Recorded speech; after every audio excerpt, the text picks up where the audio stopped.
তীব্র জ্বালানি সংকটে ভুগছে সারা দেশ। তেলের জন্য ঘন্টার পর ঘন্টা লাইনে দাঁড়িয়ে থাকতে হচ্ছে গ্রাহকদের। ডিজেল না পাওয়ায় ব্যাহত হচ্ছে কৃষিকাজ। এদিকে তেলের অবৈধ মজুত রোধে প্রশাসনের পক্ষ থেকে দেওয়া হচ্ছে ফুয়েল কার্ড।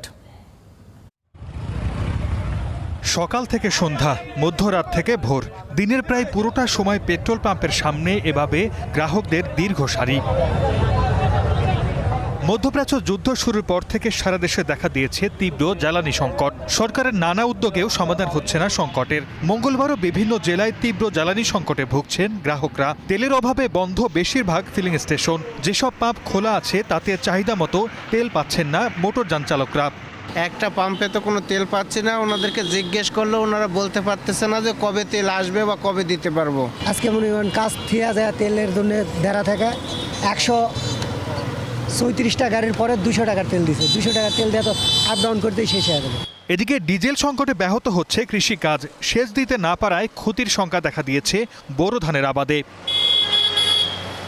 জ্বালানি তেলের অবৈধ মজুত রোধে প্রশাসনের পক্ষ থেকে দেয়া হচ্ছে ফুয়েল কার্ড। পেট্রোল পাম্পগুলোতেও মানছে no fuel card, no petrol octane নীতি।